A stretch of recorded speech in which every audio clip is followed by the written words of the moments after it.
두 번째 평화를 의미하는 촛불을 밝혔습니다.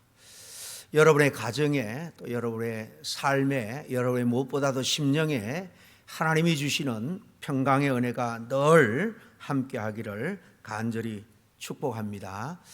오늘 본문 나오는 말씀 그대로 설기 있는 자처럼이라는 제목으로 말씀을 나누기를 원합니다. 여러분, 우리가 일상에서 자주 겪는 일 가운데 하나가 기다리는 일이죠.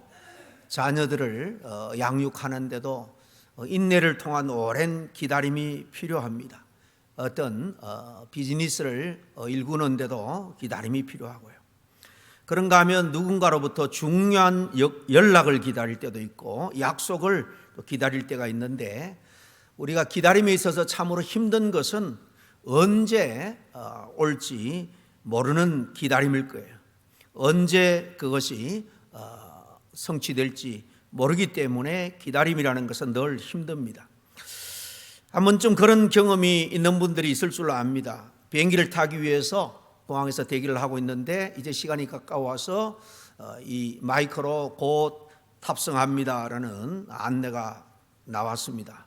그런데 비행기 점검하는 게 문제가 있는지 이 탑승이 자꾸 늦어지는 거예요. 그러다 보면 다 이제 탈 준비를 하고 자리에서 일어나서 기다리고 있는데 늦어지다 보면 긴장을 해서 그런지 이제 화장실도 가고 싶고 마음이 조급해집니다. 혹 내가 화장실을 갔다 오는 사이에 늦어졌으니까 빨리 문을 열고 태우고 가지는 않을까, 그렇게 노심초사하면서 참는 그런 경험. 저도 언젠가 한번 공항에서 이 트랜스포를 하는데 곧 탑승할 것처럼 그렇게 안내를 해놓고 마냥 없이 참 기다렸던 그런 기억이 있습니다.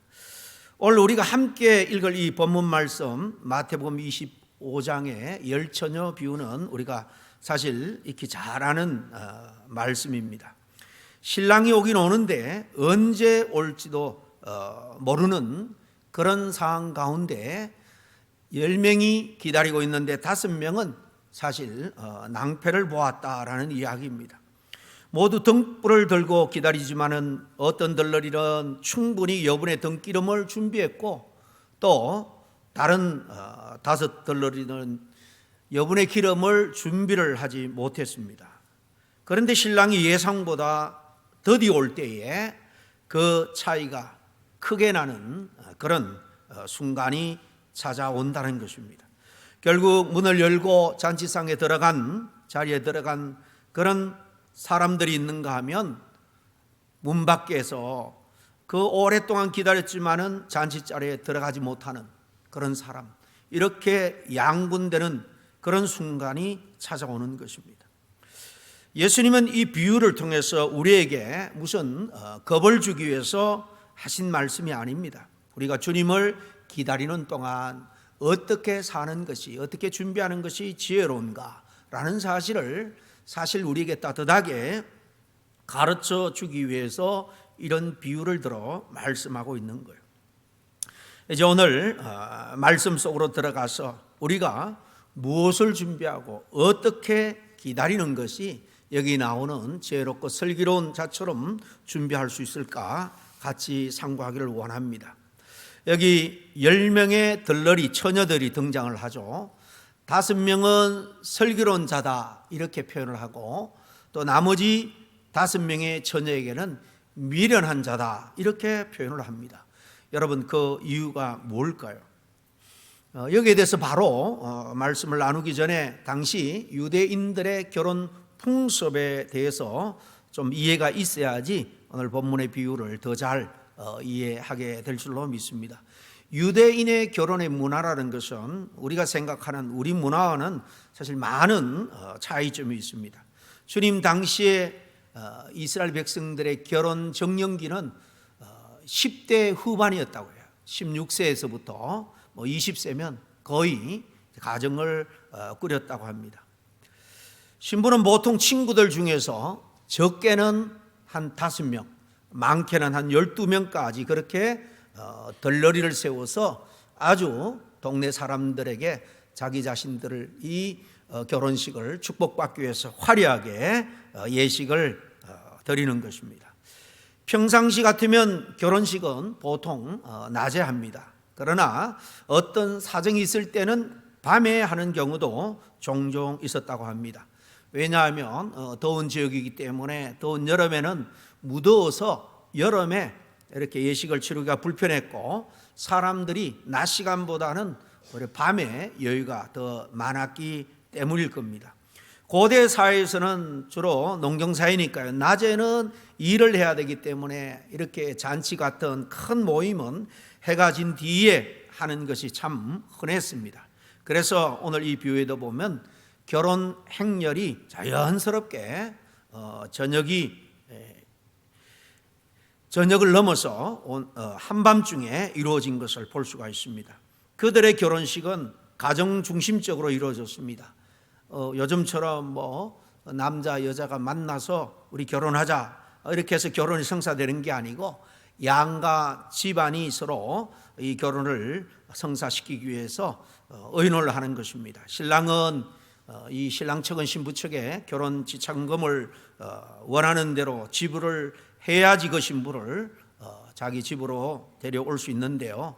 그 금액을 지참금 금액을 조정하는 일이 종종 서로 간에 갈등이 있고 늦어지기 때문에 이렇게 늦게 신랑이 신부를 데리러 오는 경우가 있다는 것입니다. 이렇게 늦어지다 보니까 신부 덜러리들은 신부의 집에서 무작정 신랑을 기다려야 하는 겁니다. 그 과정에서 덜러리들은 꾸벅꾸벅 앉아서 졸기도 하고요. 아예 깊은 잠에 골아 떨어지기도 하는 경우가 종종 있었다고 합니다.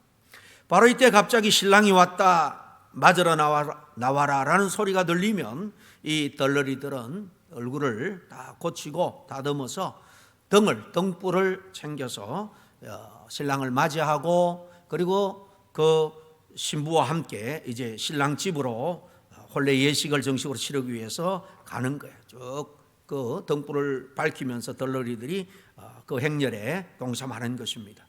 이게 바로 유대인들의 결혼 문화인데요. 오늘 말씀을 통해서 우리 주님께서는 신랑을 기다리는 덜러리를 통해서 이 슬기로운 처녀와 미련한 처녀에 대해서 말씀을 합니다.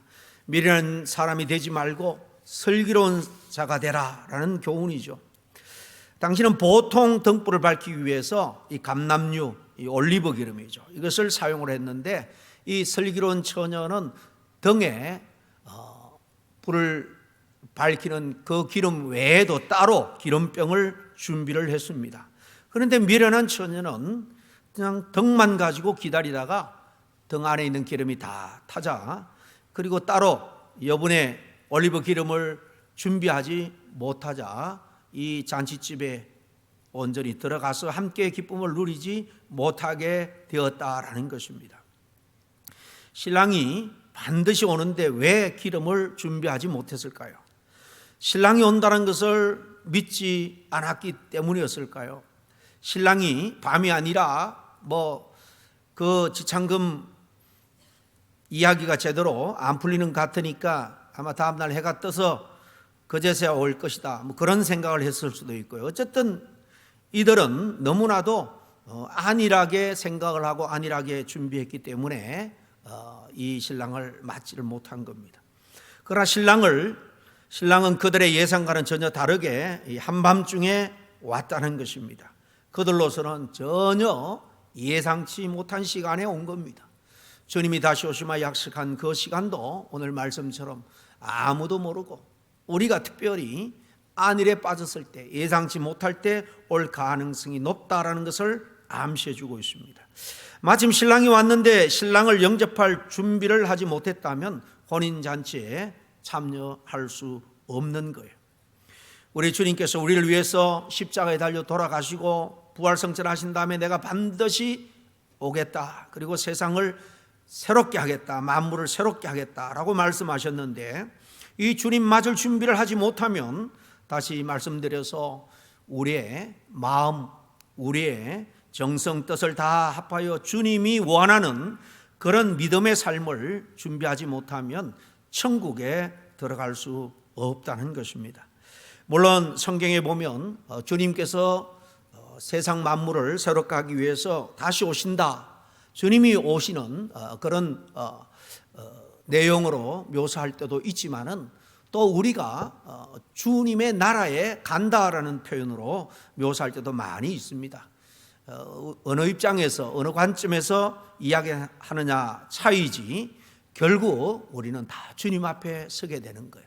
살아있는 동안 주님이 재림해서 우리가 주님을 맞을 수도 있고요, 또 우리가 살아있는 동안 주님이 오시지 않으면 우리가 세상의 모든 삶의 여정을 끝난 다음에 주님의 부르심 앞에 섰을 때 우리는 주님을 맞이해야 되는 것입니다.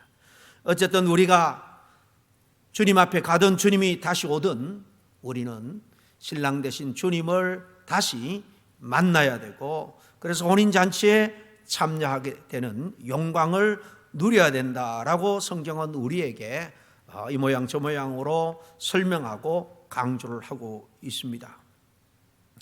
여러분, 오늘 이 열처의 비유를 통해서 어떻게 주님께서 다시 오실 때, 아니면 이 땅의 생명을 끝나고 주님 부르실 때, 주님 앞에 설 때에 그 주님을 맞을 준비를 어떻게 잘 준비를 해야 할까요? 어떻게 하나님 나라를 위해서 준비를 하고 있습니까? 오늘 말씀을 통해서 주님의 인도하심을 따라서 귀한 교훈을 얻고 또 깨달은 대로 우리가 잘 준비하는 그런 저와 여러분 될 수 있기를 바랍니다. 오늘 말씀에 보면 첫째로 주님이 다시 오시는데 신랑을 맞는 것처럼 우리가 신랑 되신 주님을 다시 맞아야 되는데 지혜롭게 준비를 해야 한다라는 것입니다. 한마디로 말하면 미루지 말고 미리 준비하고, 그리고 늘 준비한 상태로 우리의 신앙을 잘 유지하는 것, 이게 바로 지혜로운 준비라고 볼 수 있습니다. 오늘 1절과 2절 말씀을 다시 보겠습니다. 그때 천국은 마치 등을 들고 신랑을 맞으러 나간 열 처녀와 같다 하리니 그 중에 5은 미련하고 5은 설기 있는 자다 그랬습니다. 오늘 이 말씀은요, 하나님을 따르고 믿는 이 신앙 생활 가운데에는 특별히 두 부류로 나눠질 수 있다라는 거예요. 지혜로운 사람, 다시 말하면 슬기로운 사람과 반대로 미련한 사람입니다. 슬기롭다라는 것은 지혜롭다, 현명하다, 그런 뜻이죠. 누가 현명한 사람일까요? 오늘 본문의 이야기에서 어떤 사람이 진정 현명한 사람일까요? 이 현명하다라는 원어는 프로니모스라는 단어인데요, 이 단어는 분별 있고 통찰력이 있어서 대비를 잘하는 그런 의미를 갖고 있는 단어입니다. 뿐만 아니라 단순 지적 능력이 아니라 실천적 삶의 지혜, 다시 말하면 믿음이 실제로 행동으로 나타나는 것을 말하는 것입니다. 믿는 바대로 그냥 내가 믿는다고 고백만 하는 것이 아니라 그대로 살아가는 사람이 이렇게 현명하고 지혜로운 사람이다라는 겁니다. 또 이 단어는 정신적으로 집중한다라는 그런 의미도 있습니다. 다시 말하면 이 세상의 것이 아니라 우리 주님께 집중하는 거예요. 생각과 모든 관심을 주님께 포커스를 하는 것입니다. 종합해 보면 늘 주님을 생각하면서 그분께 집중하고 믿는 바대로 실천하며 평소 대비를 잘하며 살아가는 사람이 슬기로운 사람일 겁니다. 저 뒤에 히트를 좀 꺼주세요. 이 뜨거운 바람이 제 입으로 팍팍 들어와서 한 2도만 낮춰주시면 고맙겠습니다.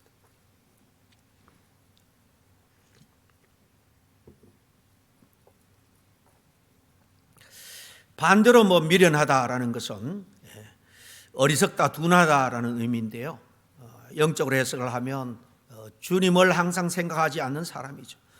주님의 말씀에 둔한 사람입니다. 그래서 늘 주님보다는 자기 자신을 우선해서 살아가는 사람, 이런 사람이 현명한 사람의 반대가 되는 미련한 사람일 겁니다. 그러면 여러분 어떤 종류의 사람입니까?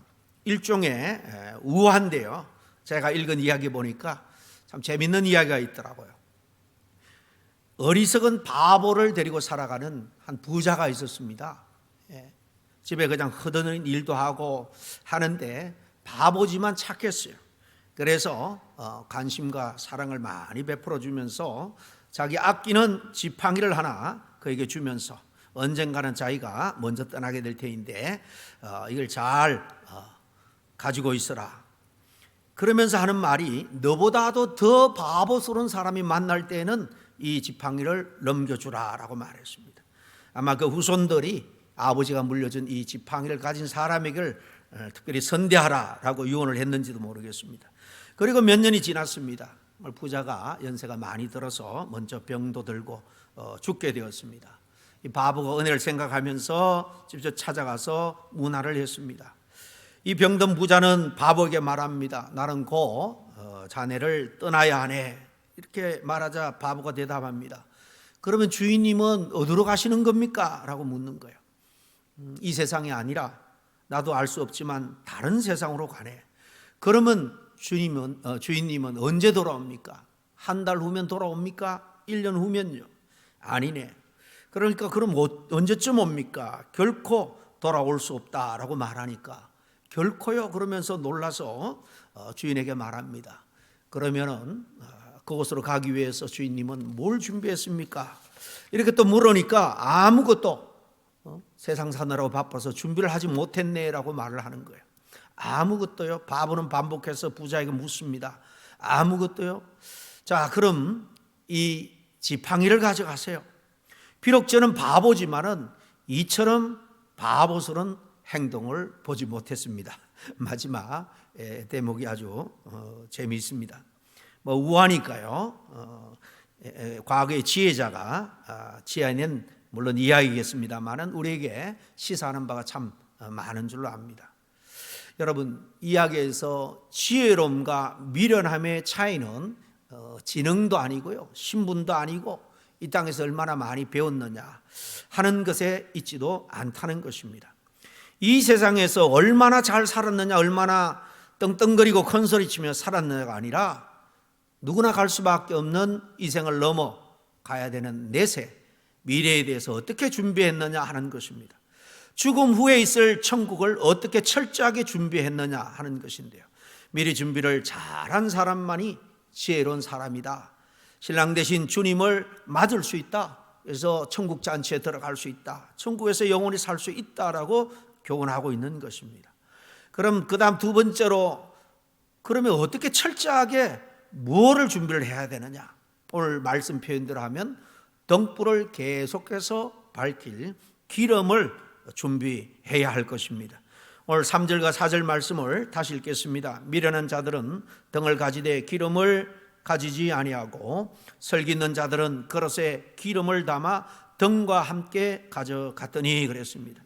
신부의 들러리들이 반드시 준비해야 될 것은 신랑이 언제 올지 모르기 때문에 등불에 필요한 여분의 기름을 항상 좀 준비를 하고 있어야 했던 겁니다. 그러면 이것을 우리에게 어떻게 적용할 수 있겠습니까?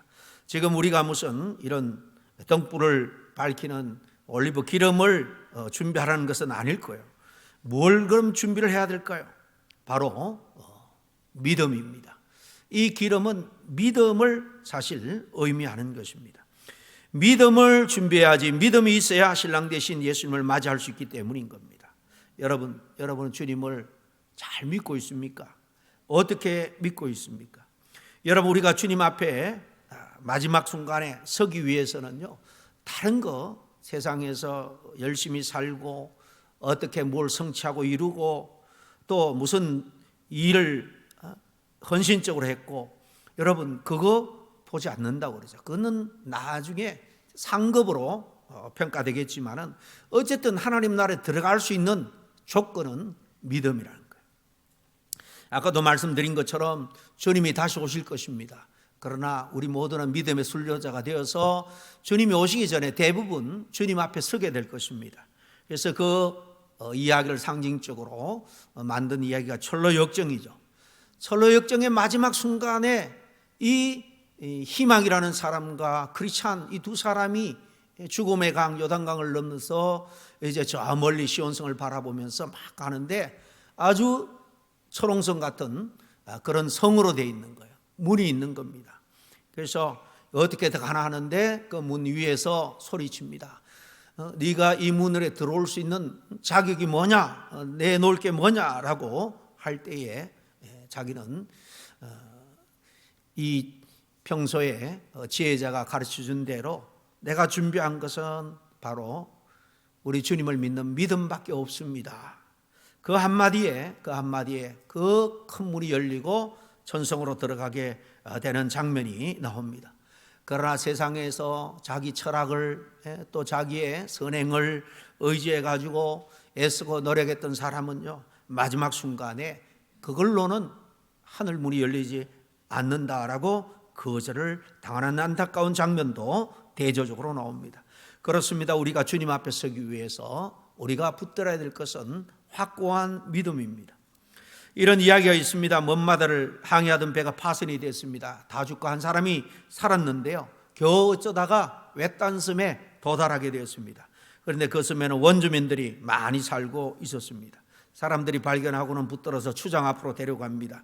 이 선원이 생각하기를, 야, 내가 이제 이 미개인들한테 잡혀서 죽게 되었구나 두려워 떨고 있는데, 뜻밖에도 원주민들이 자기들끼리 막 회의를 하더니만 그 섬에 임금으로 추대를 하는 거예요.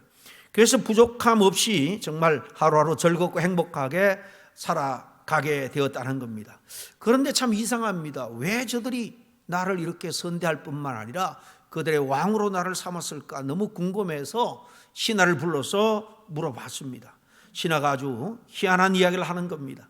이 섬에는 1년에 한 번씩 왕을 세웠다가 1년이 지나면은 이 가까이 있는 이 무인도에 사는 신, 우리를 돌봐주고 또 우리의 생명을 주장하는 그 신을 위해서 그 무인도에 제물로 갖다 바친다는 겁니다.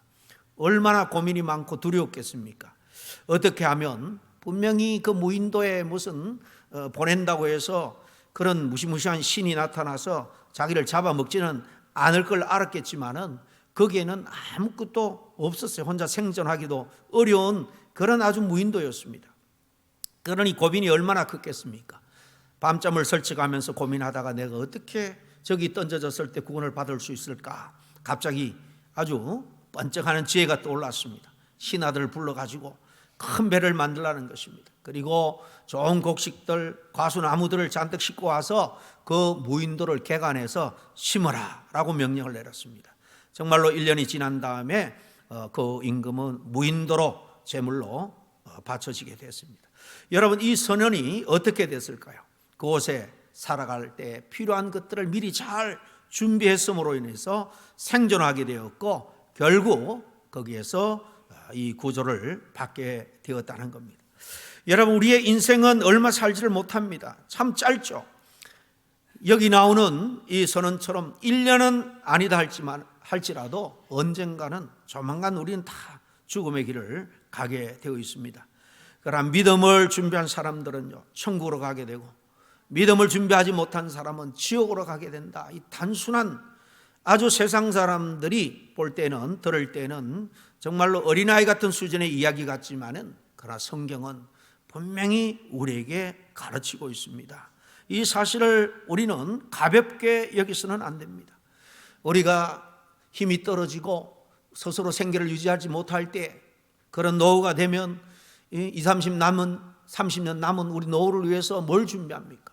노후를 준비하잖아요. 보험도 들고 뭐도 준비하고 그 짧은 30년 노후에 그래도 필요한 것들을 준비하는 사람은 슬기로운 사람입니다.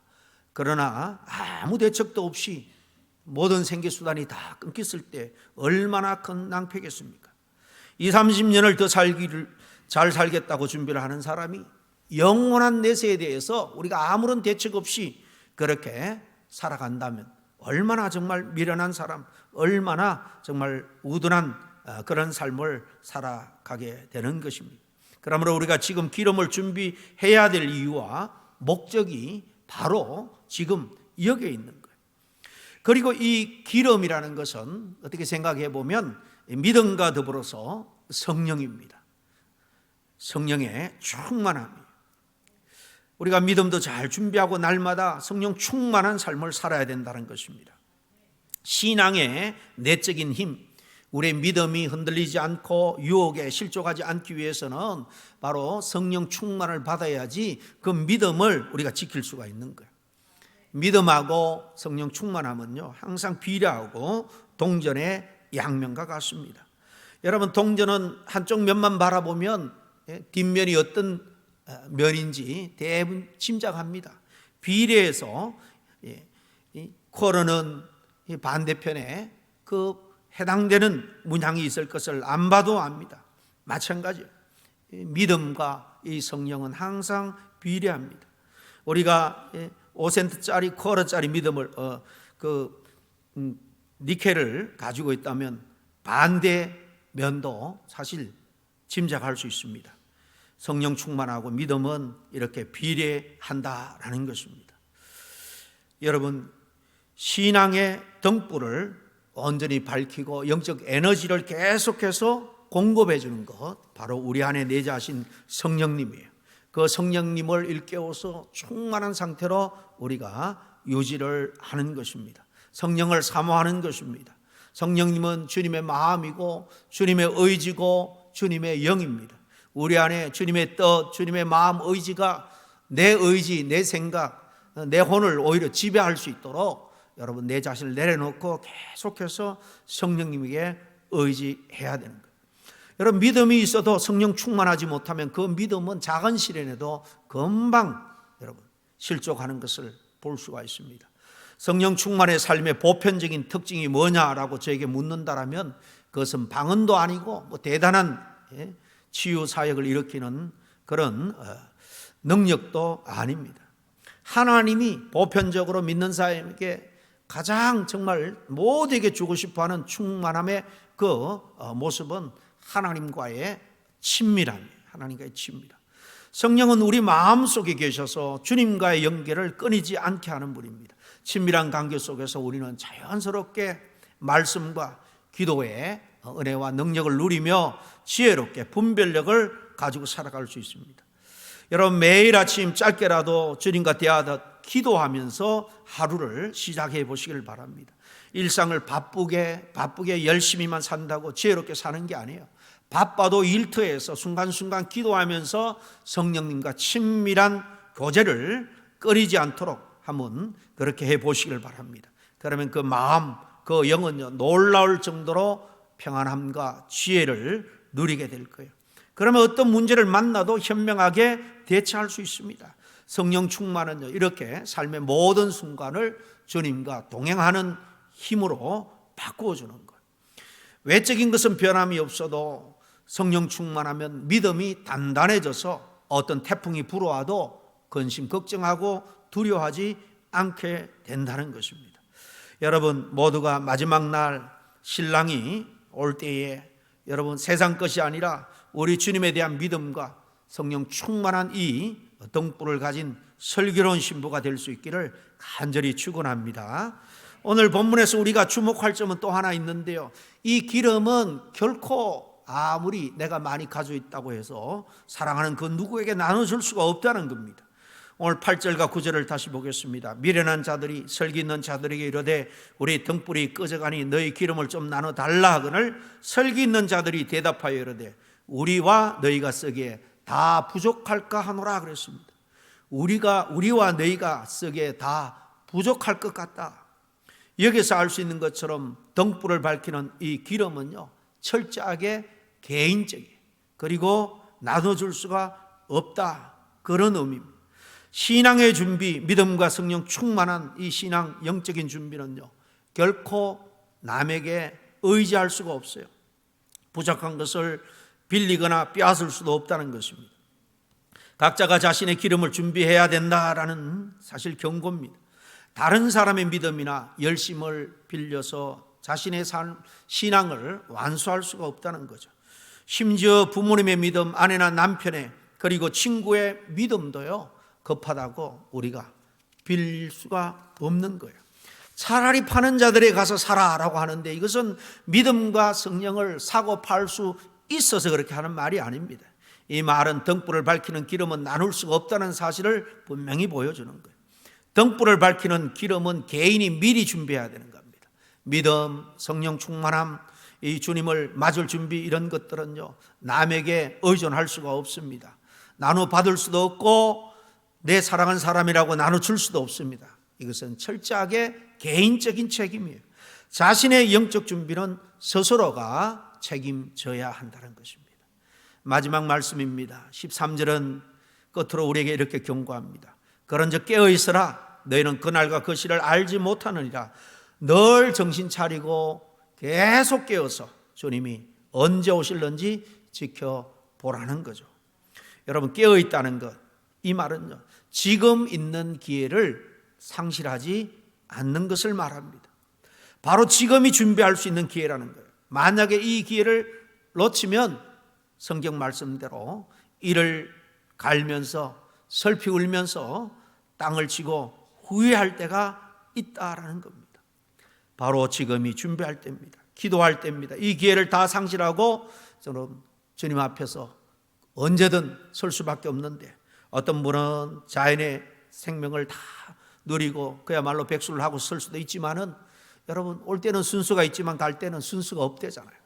오늘 밤 주님이 부른다 할지라도, 오늘 밤 부른다 할지라도 주님 앞에 당당하게 믿음과 성령의 은혜와 충만한 가운데 주님의 오심을 환영할 수 있는 저와 여러분 될 수 있기를 간절히 축원합니다. 기회는 계속 오는 것이 아니라는 거예요. 미룬다고 준비할 수 있는 것도 아니라는 것입니다. 바로 지금이 기회라는 사실을 꼭 기억할 수 있기를 바랍니다. 기도하겠습니다. 주님, 저희도 종종 미련한 처녀처럼 준비 없이 살아갈 때가 얼마나 많은지 모릅니다. 말씀과 기도 생활로 믿음의 삶, 성령 충만한 삶이라는 기름을 채우지 못한 때 그저 그 모습만으로 신앙생활을 하는 날이 얼마나 많은지 모릅니다. 이 모든 안일함, 게으름, 나태함을 용서해 주시옵소서. 이제는 우리 모두 언제 주님 앞에 서더라도 준비된 신부처럼 등불을 꺼뜨리지 않고 기쁨으로 주님을 맞이하게 하시고 그 영광스러운 혼인 잔치에 참여하여 주님과 함께 기쁨을 누리게 하여 주옵소서. 우리 주 예수 그리스도의 이름으로 기도하옵나이다. 아멘.